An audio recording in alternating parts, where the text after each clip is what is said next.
आ जाइए बेटा, स्टार्ट करते हैं आज की क्लास को। और आज की क्लास में हम एकदम न्यू टॉपिक करने वाले हैं और इस टॉपिक का नाम है मनी मार्केट। ठीक है, सीएमए वालों के उसमें टॉपिक का नाम है मनी एंड बैंकिंग, सीए में है मनी मार्केट। तो जो भी है अंडर का कंटेंट ऑलमोस्ट सेम है। सीएमए वालों के थोड़ा एक आधा टॉपिक एक्स्ट्रा आगे पीछे ऊपर नीचे होगा, तो जब हम वो सेपरेटली डील करेंगे सीएमए में तो हम उसको डील करवा देंगे। अभी तो हम कॉमन वाले टॉपिक पूरे कर रहे हैं। ठीक है, अब ध्यान से समझना बेटा, अगर मैं आपसे सिलेबस की बात करूं सीए ओरिएंटेड वाली, तो बेटा मैंने यूनिट नंबर 1 स्किप करा है, 2, 3, 4 तीनों डन हो गए। यूनिट 5 भी स्किप कराया। 1 और 5 को जैसा मैंने इंस्ट्रक्शन दिया था, एक एक संडे पकड़ूंगा 3-3 घंटे और 1 और 5 दोनों डन कर दूंगा। ठीक है, सीएमए के केस में बिजनेस साइकिल आपके सिलेबस में नहीं है, तो आप उसमें मत आइएगा जब भी मैं मैसेज डालू, कहीं ये नहीं पहुंच जाओ आज की तरह। और यूनिट 1 आपके सिलेबस में है तो आप उसमें आ जाइएगा। अब बुक के अकॉर्डिंगली अगला चैप्टर वैसे नेशनल इनकम है सीए में, बट हम पहले money and market, money market कर रहे हैं। तो आप जो है बेटा एकदम फ्रेश पेज पे एकदम फ्रेश टॉपिक डालना। मैम आज आपको बिल्कुल समझ आएगा, और शायद आपने जो प्रीवियस फाउंडेशन करा था उसमें टॉपिक्स नहीं होंगे, राइट। उसके बाद आपका बीसी के स्टार्ट हो गया था, ये नया पार्ट है मैम, ये सीधा इंटरमीडिएट से आया बेटा। मतलब मैंने अपने केस में ये इंटरमीडिएट में पढ़ा है, कंटेंट बिल्कुल सेम है, बट जो लेवल ऑफ क्वेश्चन अभी तक इंस्टीट्यूट पूछ रहा है वो बहुत ही हल्के पूछ रहा है। तो ये वाला जो पार्ट है ना, ये आपके लिए काफी नया होगा, लेकिन ये बहुत इजी है। अबे भाई ये क्या, ये क्या भाई, अरे भाई पागल रुलाएगा क्या, जा। ये क्या तू, अगर तू लड़की होता तो मुझे ज्यादा अच्छा लगता, पर छोड़ दे यार तू। इंडिया में सब लीगल है। सिंगल है तू आजकल, सिंगल है ना तू? चल कोई नहीं, फिर क्लास के बाद बात करता हूँ तेरे से। बेटा गेट बंद करो ये वाला, गेट बंद करो। चलो, मेरे भी सपना था कोई मुझे गुलाब दे, बस ऐसे नहीं देना था। थैंक यू भाई, बट थैंक यू, कोई नहीं भाई। चलो आ जाओ भाई, हेडिंग डालो फ्रेश पेज। बेटा फ्रेश पेज, हेडिंग डालेंगे मनी मार्केट, बस दीदी बातें नहीं, अरे बातें नहीं, हेडिंग डालेंगे बेटा मनी मार्केट। देखो यार चैप्टर तो बहुत सिंपल है, बहुत बढ़िया है। आपने ये चैप्टर का थोड़ा बहुत पार्ट ना 12th में आज मनी एंड बैंकिंग पढ़ा हुआ है, आपने पढ़ा है ना 12th में मनी एंड बैंकिंग। हाँ, तो बिल्कुल अलग है, लेकिन कुछ टॉपिक्स बीच बीच में ओवरलैप करेंगे तो आपको याद आएंगे, तो बढ़िया है। नहीं भी आए तो हम बिल्कुल जीरो से स्टार्ट करें, आपने पढ़ा नहीं पढ़ा मुझे उससे फर्क नहीं पड़ता, आपको सब समझ आएगा। और सबसे पहले बेटा मनी मार्केट में आप मेरे साथ हेडिंग डाल लो टॉपिक्स टू बी कवर्ड। आप मेरे साथ हेडिंग डाल लीजिए बेटा टॉपिक्स टू बी कवर्ड। अब इस यूनिट के अंदर जो हमें चैप्टर्स पढ़ने हैं, जो हमें टॉपिक्स पढ़ने हैं, वो है बेटा नंबर 1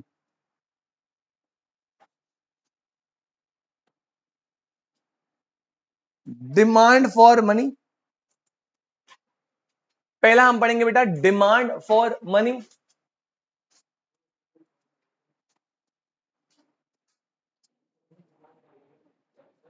हाँ जी,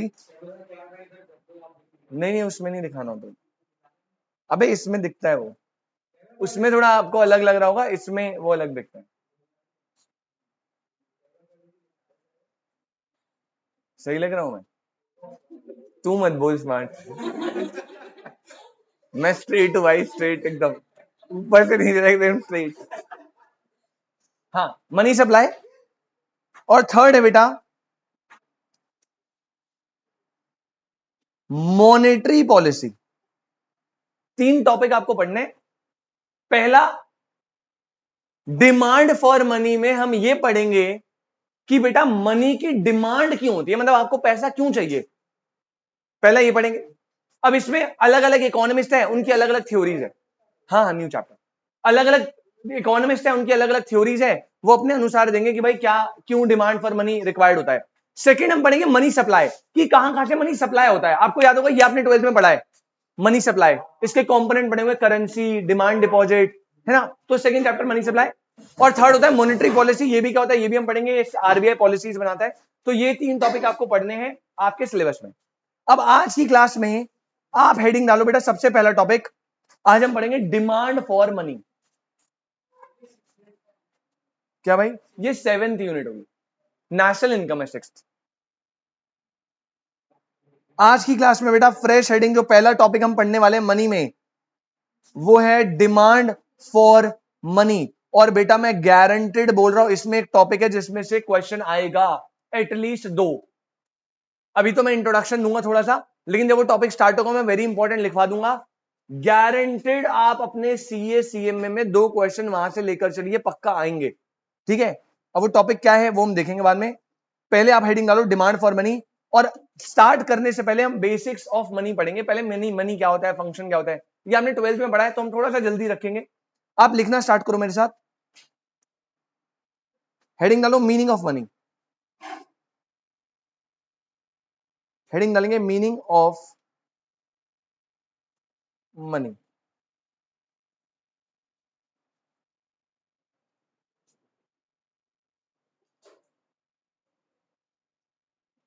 लिखेंगे बेटा पॉइंट नंबर 1। अभी आप आराम से लिखो, फिर हम एक एक पॉइंट को एनालाइज कर लेंगे।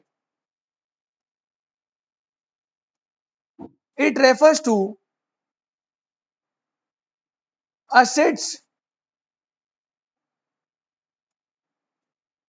which are commonly used and accepted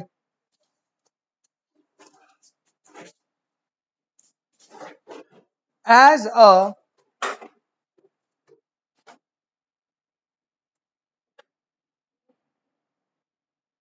medium of exchange or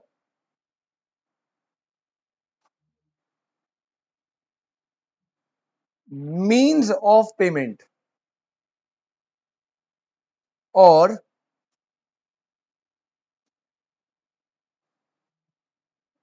for transferring purchasing power। बस आराम से लिखते रहो बेटा, सब कुछ समझेंगे, टेंशन मत लेना। Point number 1। पॉइंट नंबर 2 लिखेंगे money may be defined as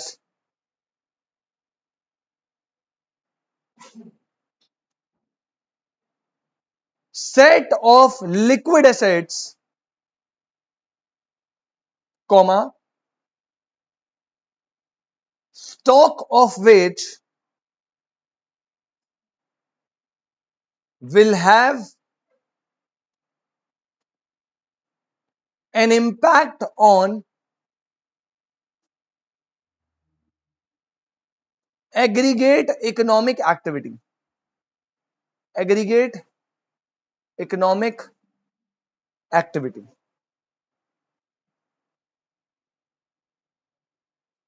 ठीक है, क्या बोल रहे हैं सर, समझेंगे आराम से। आप थर्ड पॉइंट लिखो last.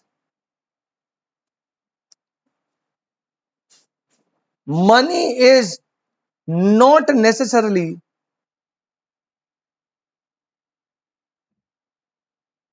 a physical item, comma, it may also constitute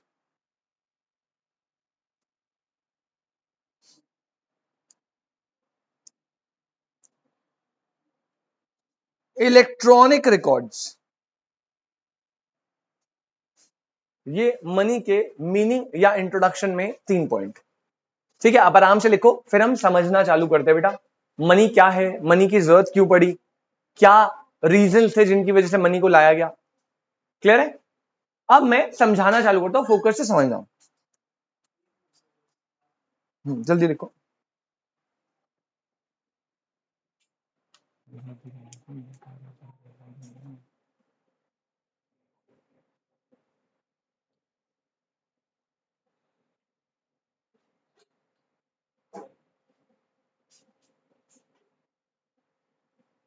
चलो भाई, अब रुक जाओ 1 मिनट।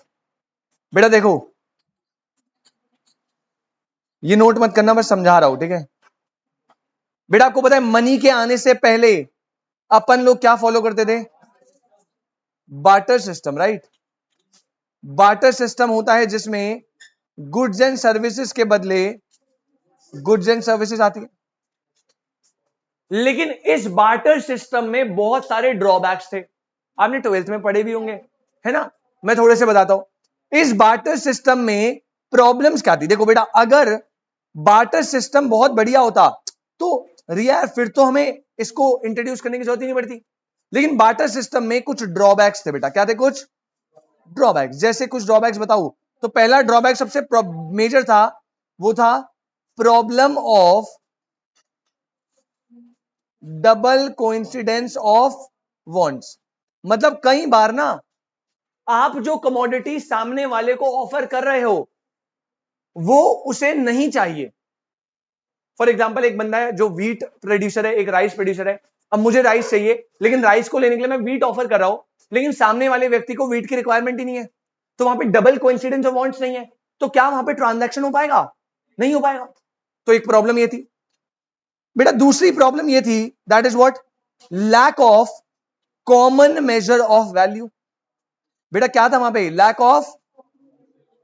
अब देखो, कॉमन मेजर ऑफ वैल्यू का मतलब क्या होता है बेटा? लेट्स अज्यूम मेरे पास व्हीट है। अब मुझे ये व्हीट जाना है एक्सचेंज करने राइस वाले बंदे के पास। व्हीट को किससे एक्सचेंज करना है? राइस से।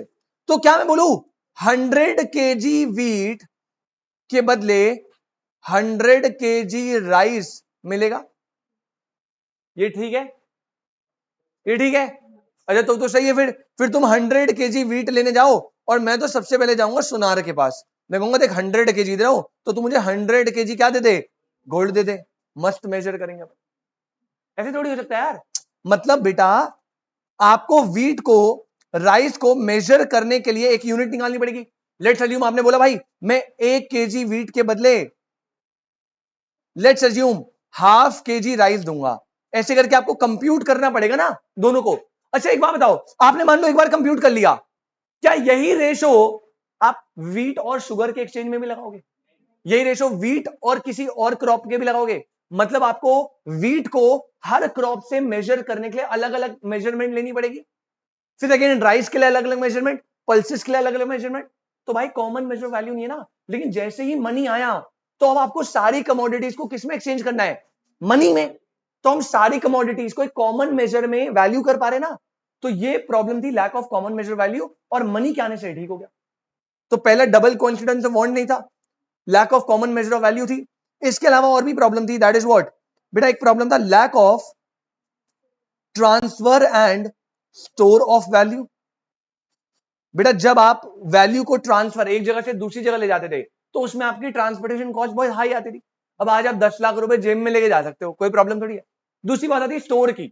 अब जैसे आप लोग आज, आपके मम्मी पापा वेल्थ क्रिएट करते हैं बाय सेविंग, पैसा सेव करते हो, गुल्लक में डाला, बैंक में डाला। क्या आप बार्टर सिस्टम में वेल्थ क्रिएट कर सकते थे? क्या चीनी डालते घर पे? चलो मान लो डाल भी दी, कितने टाइम तक रखोगे? 1 महीना, 2 महीना, 6 महीना, 1 साल। उसके बाद वो तो पेरिशेबल नेचर का है ना, खराब हो जाएगा। तो पहले के टाइम पे बार्टर सिस्टम में transfer and store of value difficult होता था। और लास्ट, मतलब और भी वैसे बहुत सारे पॉइंट है। एक पॉइंट है बेटा लैक ऑफ डिविजिबिलिटी। क्या है बेटा? Lack of. ये पर्टिकुलरली ना लाइव स्टॉक्स में होती थी। लाइव स्टॉक्स में जैसे मान लो काऊ है। अब रिया के पास मान लो एक भैंसिया है बेटा, बढ़िया क्यूट सी। ये रिया, ये वाली इसका फार्म है बेटा, क्यूट सी भैंस है इसके पास, और मस्त एकदम दूध वूध देती है बढ़िया। और मैं बेटा शुगर प्रोड्यूस करता हूं, तो मेरे को मिल्क चाहिए था, मैं इसके पास गया, मैंने कहा एक भैंस चाहिए, कितने पैसे? इसने कहा 10,000 के लिए केजी शुगर। मैंने कहा इतने तो नहीं है, 5,000 एक काम कर, पीछे वाला पार्ट दे दे, इससे दूध आता है। मेन तो वही चीज है। अबे अबे हंस क्या रहे हो भाई? एग्जाम्पल है भाई। तो क्या ये पॉसिबल है? भाई लाइव स्टॉक में डिविजिबिलिटी नहीं है ना। आप ऐसे थोड़ी आधा कुछ भी ले लोगे और उसको डिविजिबल कर दोगे, वो तो मर जाएगा बेचारा। लेकिन इन केस ऑफ मनी, अब मनी में let's assume 1 kg of rice is 100 rupees. तो बेटा ½ kg के लिए आपने डिनोमिनेशन में 50 रुपीज भी तो बनाया ना। 100 का नोट फाड़ते नहीं हो ना। हाँ 50 का नोट है, 10 का नोट है, 20 का नोट है, तो डिनोमिनेशन डिवाइड करें ताकि डिविजिबिलिटी आए। समझ आ रही बात? तो बेसिकली इससे पहले बार्टर सिस्टम चलता था, उसमें सारी प्रॉब्लम थी। तो सिंपल सी डेफिनेशन है, मनी एक ऐसी चीज है जो इन सारी प्रॉब्लम्स को सॉल्व करता है। जैसे पहली प्रॉब्लम आप बताओ क्या बताई मैंने आपको, पहली प्रॉब्लम क्या थी? तो मनी वो है जो हमें मीडियम ऑफ एक्सचेंज देता है बेटा। क्या देता है? मनी में एक दूसरी प्रॉब्लम यहां पे थी, लैक ऑफ कॉमन मेजर। तो मनी वो होता है जो हमें क्या दे दे? कॉमन मेजर ऑफ वैल्यू दे दे बेटा। तीसरी बात, यहां पे तीसरी प्रॉब्लम क्या थी? स्टोर एंड ट्रांसपोर्ट करना डिफिकल्ट था। तो मनी वो होता है जो transfer and store of value दे दे। और लास्ट मनी में क्या होती है? डिविजिबिलिटी होती है बेटा। पहले बताओ ये बात समझ आई आपको? क्लियर है? अब देखो, अब यहां पे आप डेफिनेशन पढ़ोगे तो आप कनेक्ट कर पाओगे। देखो क्या बोल रहा है, अंडरलाइन करना मेरे साथ साथ। मनी क्या है? असेट है। मनी क्या है? एक असेट जो कॉमनली यूज होता है एंड एक्सेप्टेड। मनी क्या है? एक एसेट जो भूमि कॉमनली यूज होता है और क्या होता है? एक्सेप्ट होता है। 3 पॉइंट। पहला, मीडियम ऑफ एक्सचेंज, ये एक एक्सचेंज करने का माध्यम बनता है, माध्यम। मीन्स ऑफ पेमेंट, आप इसे पे कर सकते हो गुड्स एंड सर्विस के परचेज में। एंड दूसरा, for transferring the purchasing power. बेटा मनी से आप परचेजिंग पावर को ट्रांसफर करते हो। जैसे आप लोग जब मुझे फीस पे करोगे तो आपने मनी मेरे को दिया, अभी क्या हो रहा है? इससे जो आपकी परचेजिंग पावर थी वो मेरे पास आ गई। अब उन पैसों से मैं गुड्स एंड सर्विसेज को परचेज करूंगा। जब मैं परचेज करूंगा तो मेरी परचेजिंग पावर किसी और के हाथ में चली जाएगी। तो ये ट्रांसफर करता है परचेजिंग पावर।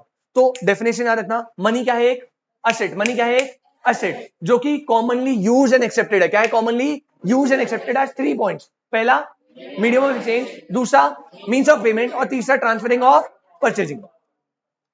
सेकंड पॉइंट कह रहा है मनी क्या है? मनी में भी डिफाइंड एज, अंडरलाइन करना बेटा, सेट ऑफ लिक्विड एसेट। भाई आपको पता है ना, मनी से ज्यादा लिक्विड तो कुछ होता ही नहीं है। प्लीज, मनी से ज्यादा तो लिक्विड, मनी तो मोस्ट लिक्विड है। सेट ऑफ लिक्विड एसेट्स जो इंपैक्ट करते हैं एग्रीगेट इकोनॉमिक एक्टिविटी।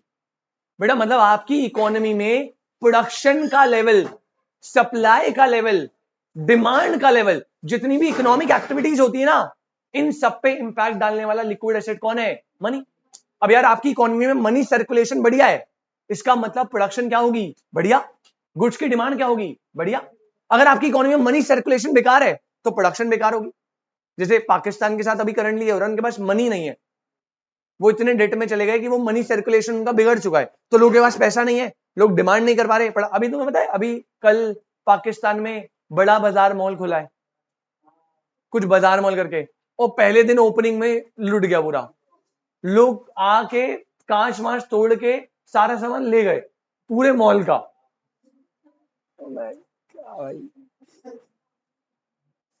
तो वहां पे ना इकोनॉमी की थोड़ी बैंड बज गई due to this problem, money का सर्कुलेशन नहीं है।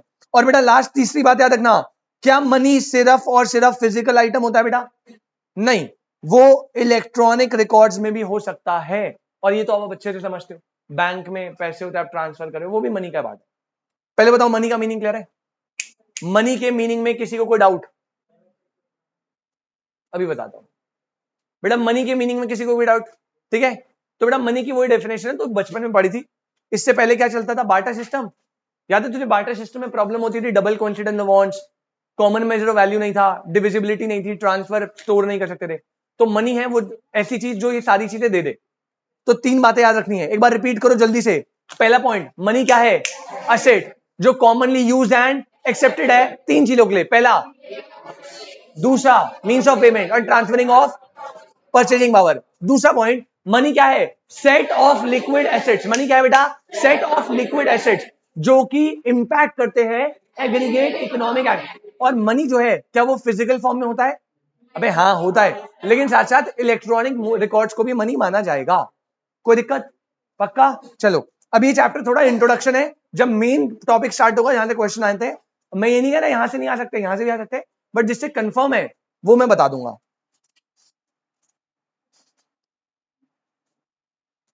नेक्स्ट हेडिंग डालो भाई।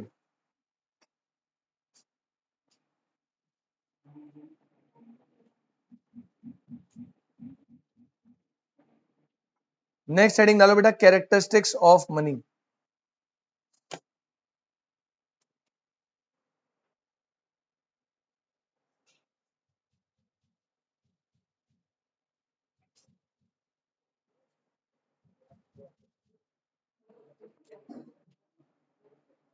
फटाफट लिखना, कैरेक्टरिस्टिक्स बोले, फीचर बोले, जो भी बोले।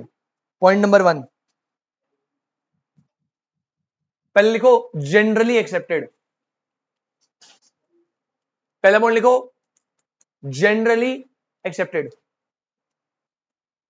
बेटा पेपर में क्वेश्चन आता है which of the following, CMA वालों क्या आता है वाला, which of the following is not a characteristics of money. तो ध्यान रखना थोड़ा, तुम्हारे में आएगा बेटा, अभी बताऊंगा तुम्हारे में क्या आएगा। Generally accepted. दूसरा पॉइंट लिखना बेटा, ड्यूरेबल और लॉन्ग लाइफ। नहीं नहीं, बस पॉइंट पॉइंट है भाई, अबे इसमें थोड़ी टाइम लगवाऊंगा। अब ये बताओ ड्यूरेबल क्या होता है, ड्यूरेबल और लॉन्ग लाइफ। थर्ड बेटा,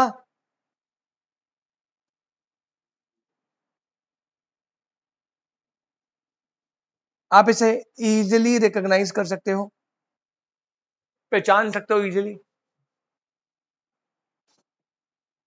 फोर्थ पॉइंट,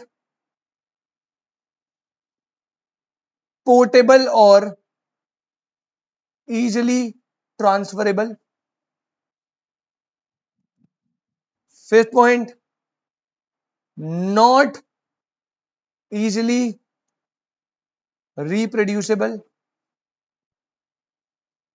ये इजीली रिप्रोड्यूसेबल नहीं होता बेटा, इसका पेपर जो है ना, वो पेपर जो है वो उस जीएसएम का पेपर आपको मिलेगा भी नहीं कहीं। वो एक स्पेशल पेपर होता है जो स्पेशल करेंसी इशू करने के लिए बना होता है। हेलो,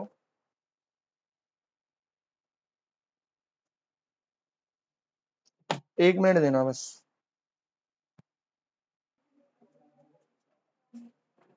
हाँ जी बेटा, लास्ट पॉइंट लिख लो, point number 6, feature number 6,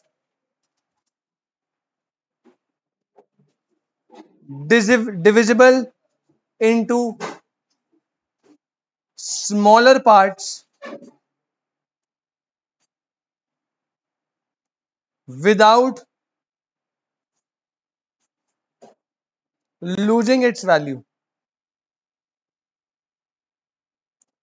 divisible into smaller parts without losing its value.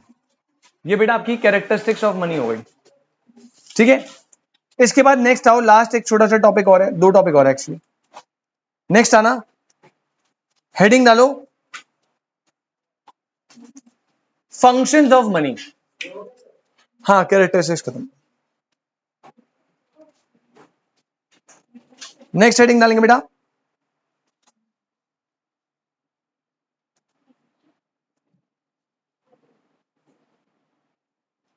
Functions of money.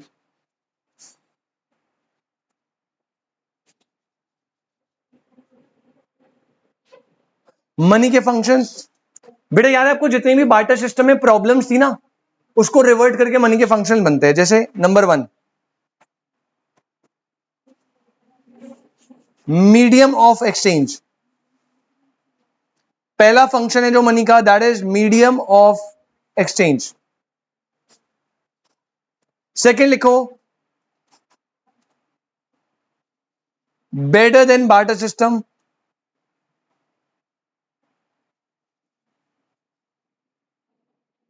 Point number 3, provides common measure of value.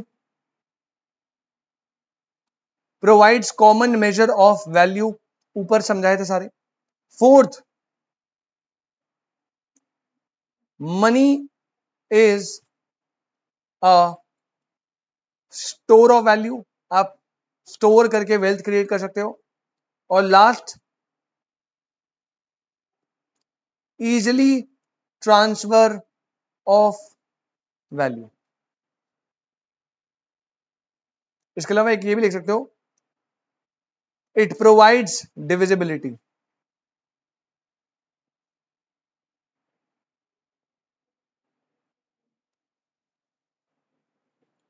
पहले एक बात बताओ, मनी की डेफिनेशन, फीचर और फंक्शन में कोई डाउट? सारे पॉइंट 12th वाले, इसमें कुछ नया नहीं है, राइट? ये पुराने पॉइंट आप बस रीड कर लेना। पेपर में क्या बोलेगा, which of the following is not a feature, which of the following is not a function. CA वालों में चांसेस कम है, सीएमए वालों में चांसेस है इसके आने के। ठीक है, अब आता है मेन टॉपिक जो चैप्टर का नाम है, और चैप्टर का नाम क्या है? Demand for. अब देखो इनिशियली ना आपको दो चीजें पढ़ा रहे हैं, पहले आपको पढ़ा रहे हैं मनी की डिमांड, और सेकंड चैप्टर पढ़ाएंगे मनी की सप्लाई। पहले हम ये सीखेंगे कि मनी की लोगों को डिमांड क्यों होती है इस चैप्टर में, और अगली चैप्टर में हम सीखेंगे कि लोगों को मनी की सप्लाई कहां से होती है। आपको पता है मेजर सप्लाई कौन करता है मनी की? RBI bye issuing currency notes, लेकिन उसके अलावा भी अदर मोड्स है मनी की सप्लाई होने के, तो वो हम देखेंगे। बट पहले हम लिखते हैं डिमांड फॉर मनी। तो अब हेडिंग डालो आप, demand for money. Demand for money.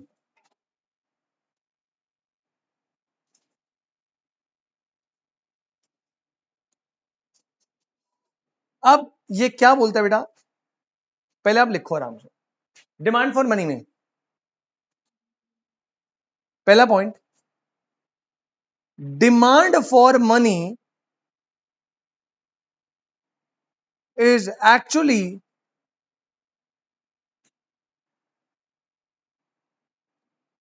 demand for liquidity. Demand for money is actually what? Demand for liquidity and demand to store value. Point number one. Point number two. In other words, comma,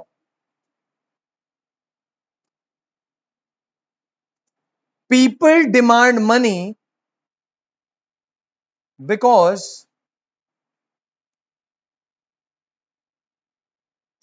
they wish to have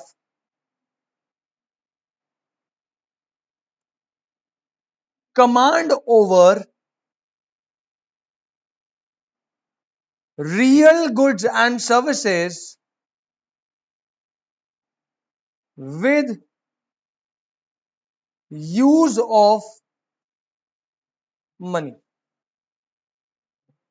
ठीक है, अब आपको कुछ समझ नहीं आया, मैं समझाता हूं क्या बोल रहा हूं। पहली बात ये कह रहा है बेटा, डिमांड फॉर मनी जो होती है ना, वो एक्चुअली डिमांड फॉर मनी नहीं होती, वो होती है demand for liquidity and demand to store value. इसके साथ साथ सिंपल वर्ड्स में बेटा, पीपल डिमांड करते हैं मनी बिकॉज, यहां से अंडरलाइन करना, they wish to have command over real goods and services. क्या मतलब बोल रहा है? कह रहा है आपको मनी की डिमांड पता है क्यों है? आपको मनी की डिमांड नहीं है, उस मनी से जो फ्यूचर में आप गुड्स एंड सर्विसेज लेना चाहते हो, आपको उन गुड्स एंड सर्विस की डिमांड है। और क्योंकि आपको आगे गुड्स एंड सर्विस लेने हैं, अब वो तो पैसों से ही आएंगे ना, दैट्स वाई लोगों को मनी की डिमांड है। मतलब जब मैं बोलता हूं आपको डिमांड फॉर मनी है, इसका मतलब आपको डिमांड फॉर मनी नहीं है, आपको demand for goods and services है, और उसको लेने के लिए आपको मनी चाहिए। तो तीन बातें। डिमांड फॉर मनी क्या है? Demand for liquidity, demand to store value, and it is basically demand for goods and services. और ये तीनों पाने के लिए लोग किसकी डिमांड करते हैं?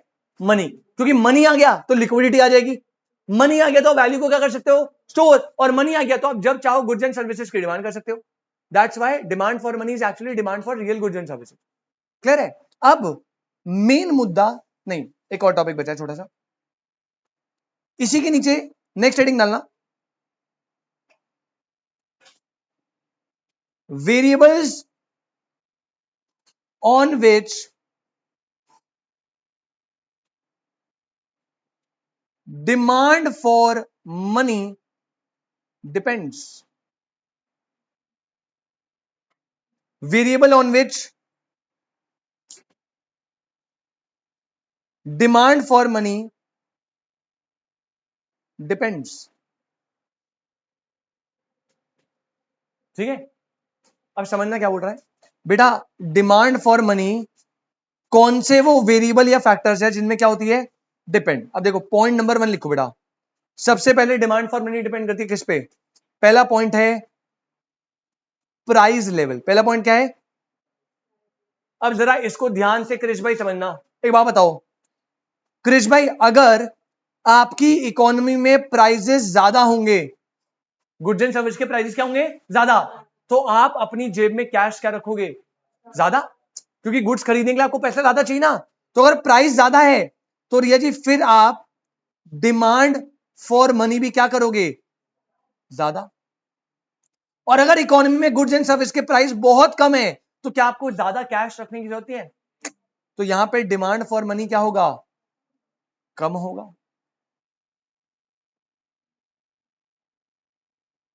यानी प्राइस के साथ कैसा रिलेशन है बेटा, पॉजिटिव।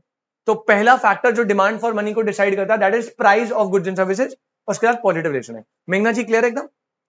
अच्छा सेकंड पॉइंट देखना, सेकंड पॉइंट है बेटा इनकम एंड एम्प्लॉयमेंट। अब यार ये भी तो फेक फैक्टर है, जैसे कि अभी एक बात बताओ, तुम सारे लोग बेरोजगार हो, अनएम्प्लॉयड हो, घर वालों के पैसों पे पल रहे हो बेटा, है ना, बुरा मत मानना बट ये सच है, ठीक है, मैं भी पलता था एक टाइम पे। तो आप एक बात बताओ, आपकी इनकम एम्प्लॉयमेंट है नहीं, तो आपकी जेब में कितने पैसे होंगे अभी, देखो 40 50 100 200 1500 2000 5000, अच्छा 5000 मैक्सिमम, 5000 भी बहुत रेयर होगा, 1000 1500 होंगे।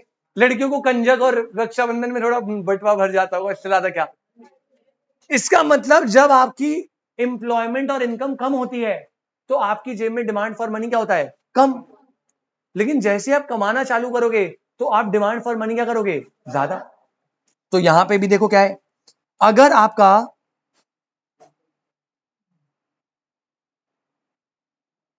इनकम एंड एम्प्लॉयमेंट ज्यादा है तो फिर डिमांड फॉर मनी क्या होगा, ज्यादा। सिमिलरली बेटा अगर इनकम एंड एम्प्लॉयमेंट कम है तो फिर डिमांड फॉर मनी क्या होगा, कम। तो अगेन इनकम एंड एम्प्लॉयमेंट के साथ कैसा रिलेशन, पॉजिटिव। सबके रिलेशन याद रखना बेटा, पेपर के लिए इंपॉर्टेंट है। फिर आता है पॉइंट नंबर 3।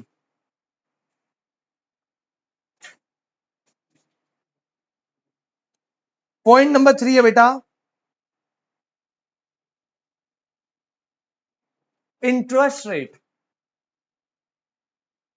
पॉइंट नंबर 3 है इंटरेस्ट रेट। अब सुनो, ये वो इंटरेस्ट रेट है जो आप, अगर आप बॉन्ड्स में शेयर्स में इन्वेस्ट करोगे, डिबेंचर्स में इन्वेस्ट करोगे तो आपको इंटरेस्ट मिलता है ना। अब देखो ध्यान से, अगर हायर इंटरेस्ट रेट है, मतलब अगर शेयर में पैसा लगाओगे, डिबेंचर्स में पैसा लगाओगे, उसका ब्याज क्या है, बहुत ज्यादा। तो बेटा एक बात बताओ, higher will be the opportunity cost.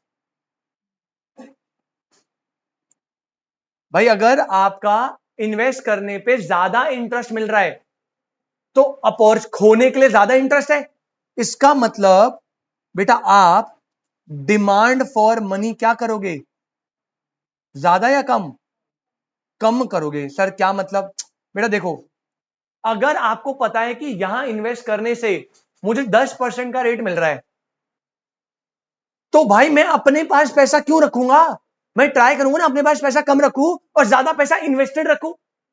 लेकिन अगर मुझे पता है कि वहां इन्वेस्ट करने से मुझे 2% का रिटर्न मिल रहा है, 2% हटाना, ये तो अपॉर्चुनिटी कॉस्ट कुछ है ही नहीं, 2% तो कुछ भी नहीं है, तो मैं ज्यादा पैसा किसके पास रखूंगा, अपने पास रखूंगा। तो अगर इंटरेस्ट रेट ज्यादा है तो आपकी अपॉर्चुनिटी कॉस्ट ज्यादा होगी, इंटरेस्ट का लॉस ज्यादा होगा ना अगर आप इन्वेस्ट नहीं करोगे, तो आप ज्यादा इन्वेस्ट करोगे, अपने पास पैसा कम रखोगे। सिमिलरली अगर लोअर इंटरेस्ट रेट है, मतलब आपको अच्छा इंटरेस्ट नहीं मिल रहा, तो आप कहोगे यार क्या फायदा इन्वेस्ट करके, इससे अच्छा मैं पैसा क्या रखूं, अपने पास रखूं। तो इस केस में आप डिमांड फॉर मनी क्या करोगे बेटा, ज्यादा। कैसा रिलेशन है, नेगेटिव रिलेशन है, ठीक है। प्राइस इनकम एम्प्लॉयमेंट इनका पॉजिटिव था, इंटरेस्ट रेट्स का कैसा है, नेगेटिव। इंटरेस्ट रेट ज्यादा होंगे तो आप अपने पास पैसा कम रखोगे, इन्वेस्ट ज्यादा करोगे, और इंटरेस्ट रेट कम है तो अपने पास रखोगे, इन्वेस्ट क्यों करना। लास्ट एक और पॉइंट आता है विच इज फाइनेंशियल इनोवेशंस। अब ये क्या है?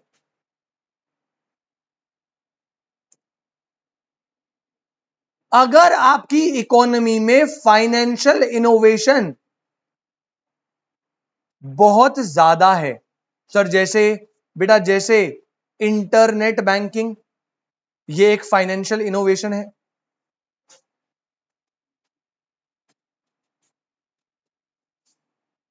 जैसे क्रेडिट कार्ड्स, जैसे यूपीआई। अगर आपकी इकोनॉमी में फाइनेंशियल इनोवेशन हो रहा है, बार बार कुछ नया नया आ रहा है, क्रेडिट कार्ड आ रहे हैं, तो बेटा फिर आप डिमांड फॉर मनी क्या करोगे?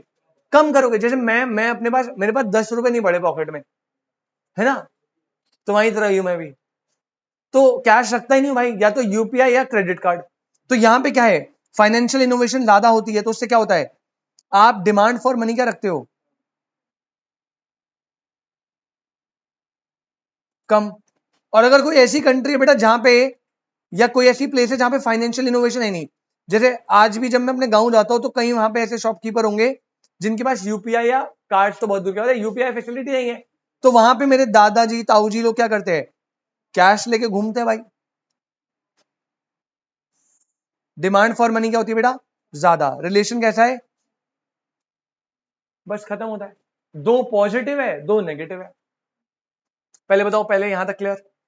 एक बार रिपीट करा दूं अभी तक क्या क्या करा, क्योंकि अभी तक हमने जो बातें करी थी वो इंट्रोडक्शन का पार्ट था। अब मेन टॉपिक आ रहा है जिससे क्वेश्चन आएगा, बट पहले मैं इंट्रोडक्शन रिवाइज करा रहा हूं, एक बार रिपीट करेंगे मेरे साथ, जल्दी से आना। सबसे पहले 4 बातें पढ़ाई है मैंने आपको, गिनती की 5 बातें। सबसे पहला पढ़ा है क्या, मीनिंग ऑफ मनी। 3 पॉइंट। पहला, मनी क्या है, एसेट है जो क्या देता है, क्या देता है, तीन। अच्छा तुमने पहले बोला, एसेट, मनी एक एसेट है जो एक्सेप्टेड एंड यूज होता है कैसे, as medium of exchange.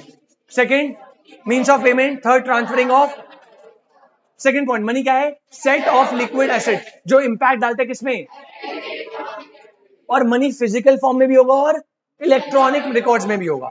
Second point, money के कैरेक्टरिस्टिक्स की बात करें तो पहला, जनरली एक्सेप्टेड है, ड्यूरेबल है, इजिली रिकॉग्नाइज होता है, ट्रांसफरेबल है, रिप्रोड्यूस आप नहीं कर सकते इसे, और लास्ट, डिविजिबल है into smaller parts.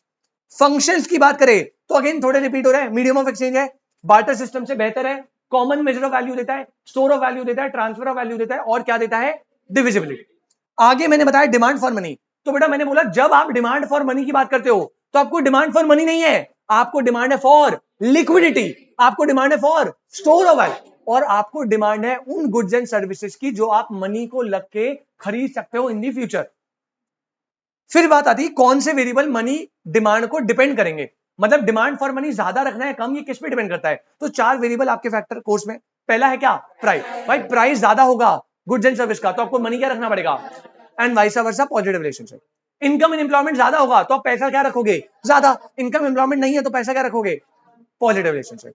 Interest rate की बात करें, अगर स्टॉक मार्केट या अदर मार्केट बॉन्ड डिबेंचर्स आपको ज्यादा इंटरेस्ट दे रहे हैं तो आप इन्वेस्ट ज्यादा करोगे और मनी की डिमांड कम रखोगे, and vice versa, negative relationship. और लास्ट, अगर फाइनेंशियल इनोवेशन है, क्रेडिट कार्ड, यूपीआई, तो लोग मनी डिमांड कम करते हैं, और अगर फाइनेंशियल इनोवेशन नहीं हो रही तो लोग मनी डिमांड ज्यादा करते हैं। ठीक है, ये हो गए आपके सारे वेरिएबल्स जो कि इंट्रोडक्शन को फिनिश करते हैं। अब आप एक काम करिए, लाइन के मतलब वर्टिकली पेज में, ठीक है, अगर आपका आधा पेज भी बचा है आधे में भी हो जाएगा, कोई टेंशन नहीं है, आधे से कम बचा है तो फ्रेश निकाल लेना। बेटा लाइन के सेंटर में आके आप लिखेंगे एकदम, लाइन के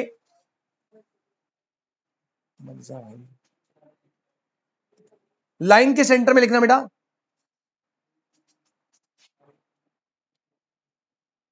theories of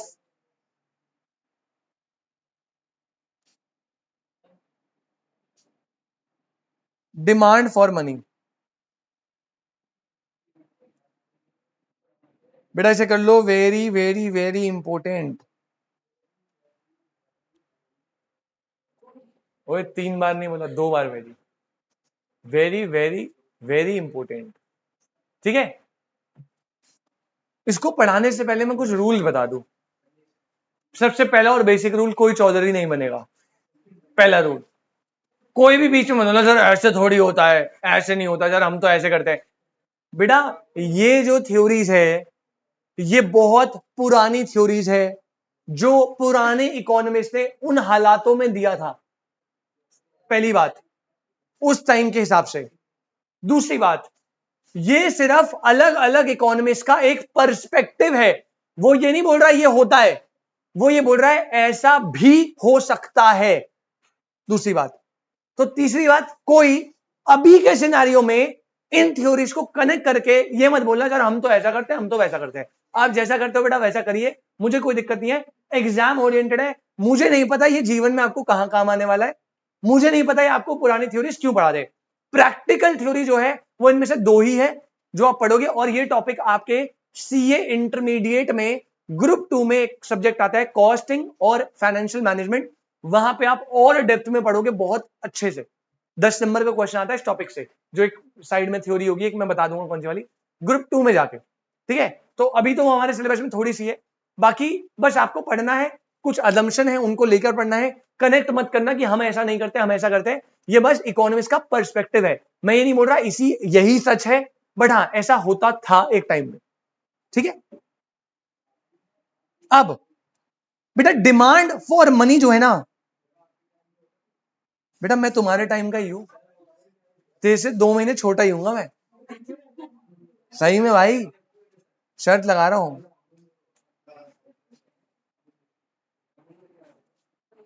1 2 3। Demand for money की 3 थ्योरीज है बेटा। ये तीनों थ्योरी अलग अलग इकोनॉमिस्ट ने दी है, अलग अलग पर्सपेक्टिव से। सबसे पुरानी थ्योरी जो है ना, सबसे पहले लिखेंगे बेटा, पहली थ्योरी जो सबसे पहले आई थी वो थी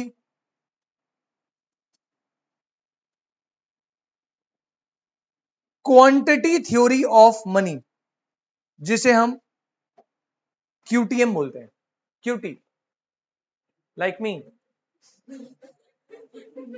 बैड जोक। क्यूटीएम क्या बोलते हैं, क्वांटिटी थ्योरी ऑफ मनी। अच्छा बेटा, और करके इसके बहुत सारे नाम है, आपको सारे याद रखने। इसे क्लासिकल अप्रोच बोलते हैं बेटा, इसे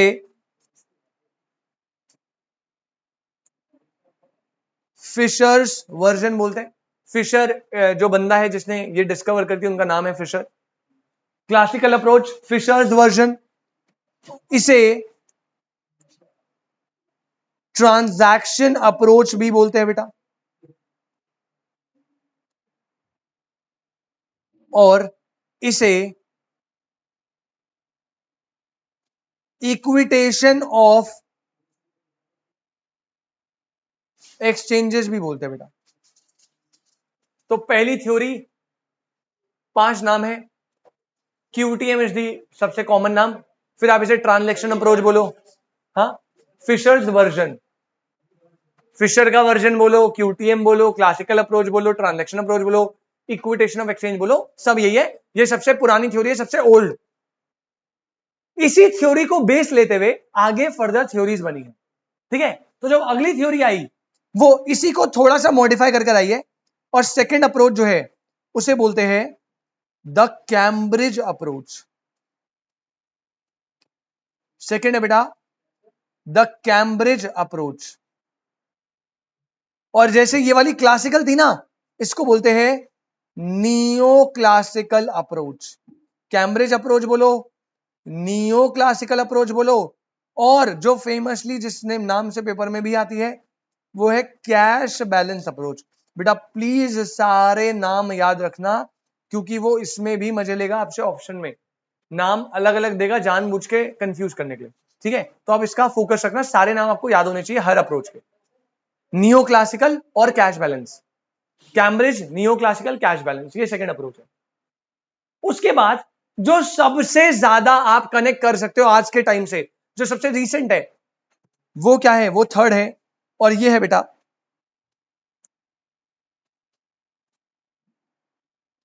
केन्जियन थ्योरी। केन्जियन थ्योरी, ये एक इकोनॉमिस्ट है जिनका नाम है कीन्स, और कीन्स ने केन्जियन थ्योरी दी है इन्होंने।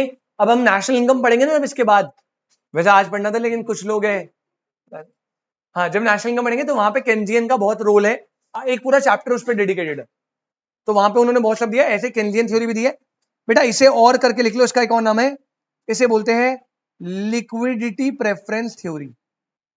इसका नाम है लिक्विडिटी प्रेफरेंस थ्योरी। तो ये तो आपकी 3 थ्योरी है जिसमें से गारंटेड क्वेश्चन बनेगा, गारंटेड 100%। ठीक है, अब इसके बाद आपके सब्जेक्ट में, आपके सिलेबस में 3 थ्योरीज और है, और ये थ्योरीज ना केन्जियन के बाद आई है, तो हम यहां पे सेपरेटली लिख लेते हैं, इन्हें बोलते हैं पोस्ट केन्जियन थ्योरी। बेटा ये आपके सिलेबस में मेजर पार्ट नहीं रखते, इनका छोटा छोटा इंट्रोडक्शन ही है, तो मैं इनमें ज्यादा लॉजिक नहीं दूंगा। पता क्यों? क्योंकि ये आपको इंटरमीडिएट ग्रुप 2 में कॉस्टिंग एफएम में पढ़ना है ऑलरेडी। ठीक है, यही पढ़ना जो पोस्ट केन्जियन वाले, तो ये आपको वहां पढ़ना है, तभी इस बार इन्होंने फाउंडेशन में दिया नहीं है, थोड़ा थोड़ा बताया हुआ है, जितना मुझे लगेगा अकॉर्डिंगली मैं बता दूंगा, बाकी आपको आशीष सर पढ़ाएंगे इंटर ग्रुप 2 में।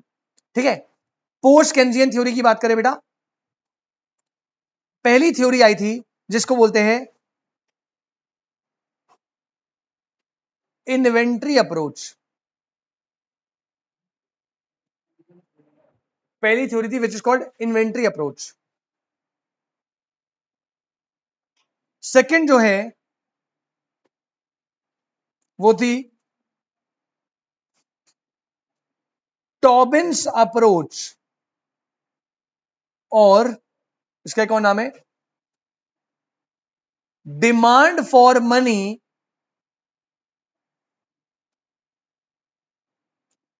As behaviour towards risk. और लास्ट है बेटा, अरे यार इसे 4-5 करना ना,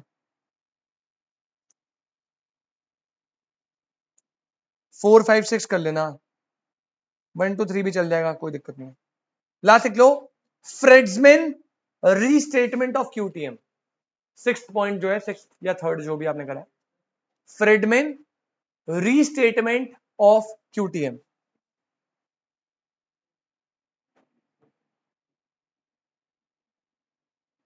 Friedmann restatement of QTM. QTM theory थी ना पहली वाली, उसको इसने रीस्टेट करा था।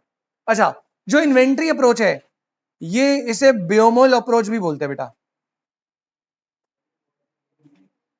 ब्योमोल अप्रोच, ये इकोनॉमिस्ट का नाम है, और ये आप पढ़ोगे सीए इंटरमीडिएट ग्रुप 2 में, एफएम में भी पढ़ोगे, कॉस्टिंग में भी पढ़ोगे। ठीक है, बस यहां पे हमें थोड़ा थोड़ा पढ़ना, जितना क्वेश्चन बनते हैं उतना बताऊंगा, ज्यादा इनडेप्थ नहीं। हाँ, इन तीनों को मैं इनडेप्थ बताऊंगा विद लॉजिक वॉजिक सब कुछ। पहले बताइए क्या यहां तक कोई दिक्कत? क्या मैम? विमल, BOU, अबे विमल नहीं कह रहा, विमल हर जगह बोलो जुआ केसरी ले आते तो। ब्योमल, ब्योमल, BOUMOUL, ब्योमल अप्रोच। ठीक है, थ्योरीज होती है। आज के लिए इतना ही, अगली क्लास थ्योरी स्टार्ट करेंगे, 1 2 3 4 5 6। कोशिश रहेगी अगली क्लास ये थ्योरीज निपटा के फर्स्ट चैप्टर खत्म कर दे, नहीं हुआ तो अगली क्लास में निपटा देंगे, कोई जल्दीबाजी। ठीक है, मिलते हैं आपसे बेटा next class. Thank you so much. जो है कल आफ्टर क्लास है ना।